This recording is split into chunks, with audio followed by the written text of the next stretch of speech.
ভোর রাতে যখন সাহারি খেতে উঠবেন, আপনি তো সাহারি খেতে উঠেন, আপনি জানেন ওই সময়টার দাম কত? আমরা বেশিরভাগ মানুষ জানি না ভোর রাতের এই সময়টার দাম কত। আরে ভাই, এই সময়ের দোয়া 1 মিনিটের দোয়া অন্য সময়ের 100 মিনিটের সমান না। অন্য সময়ের 100 মিনিটও এই ভোর রাতের 1 মিনিটের সমান না। এত মূল্যবান সময়। সাহারি খেতে উঠছেন, সাহারি খান, ভালো কথা, কিন্তু সাহারি খাওয়ার আগে পরে 10টা মিনিট জায়নামাজে মুসল্লাতে দাঁড়ান, একটু 2 রাকাত নামাজ পড়েন। এই সময়টা দোয়া কবুল হয়। আল্লাহ ডেকে ডেকে বান্দাকে দেন। একটু হাত তোলেন, চেষ্টা করবেন তো ইনশাআল্লাহ।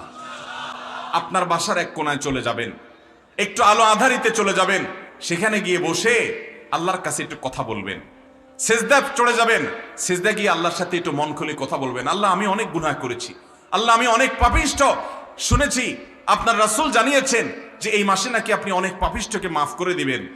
আল্লাহ, আপনি নাকি অনেক জাহান্নামে যাদের নাম চলে গেছে জাহান্নামী তালিকাভুক্ত, তাদেরকে মুক্ত করে জান্নাত দিয়ে দিবেন, আপনি নাকি ওয়াদা করেছেন। আল্লাহ, আমাকে একটু তাদের মধ্যে শামিল করে দেন। আল্লাহ, আপনি দিলে আপনার কোনো অভাব হবে না। আল্লাহর সাথে একটু কথা বলা, মুনাজাত করা ভোর রাতে করার চেষ্টা করবো তো ইনশাআল্লাহ। ঘরের এক কোনায় চলে যাবেন, সাহারিটা আগে আগে খেয়ে শেষ করবেন, আজানের এখনো 15 মিনিট বাকি। চলে যান এক কোনায়, উজু করে দাঁড়ায় যান 2 রাকাত নামাজে, চলে যান সিজদায়, একটু দোয়া করেন। নিরিবিলি জায়গা যদি বাসায় না থাকে, ছাদে চলে যান, মসজিদে আগে চলে যান, এক কোনায় চলে যান। এই সময়ের 10টা মিনিট অন্য সময়ের ঘন্টাকে ঘন্টার চাইতে মূল্যবান।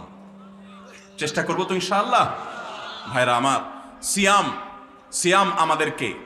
সিয়াম আমাদেরকে হারাম ছাড়ার প্রশিক্ষণ দেয়।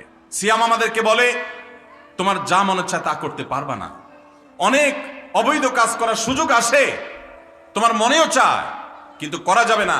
কারণ যে তুমি রোজা রয়েছো, রোজা রেখে তুমি ট্রেনিং নিয়েছ যে পানি থাকলেই পান করা যাবে না, খাদ্য থাকলেই খাওয়া যাবে না, ক্ষুধা থাকলেই খাওয়া যাবে না, আল্লাহর ভয়ে বেঁচে থাকতে হবে।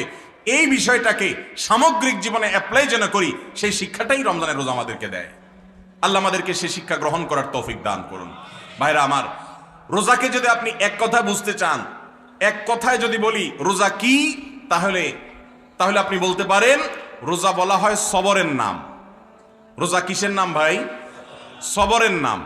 ওই যে ক্ষুধা আছে, খাবারও আছে, তৃষ্ণা আছে, পানিও আছে, তারপরও খাচ্ছেন না, এর নাম সবর। এর নাম কি? ধৈর্য ধারণ করা, নিজেকে নিয়ন্ত্রণ করতে শিখা। আমাদের যুবকদেরকে উচ্ছৃঙ্খল হওয়ার জন্য হাজারটা আয়োজন, ভোগবাদী এই সমাজে আছে। ইসলাম শুধু বলে ভোগ নয়, ত্যাগ করতে শিখো।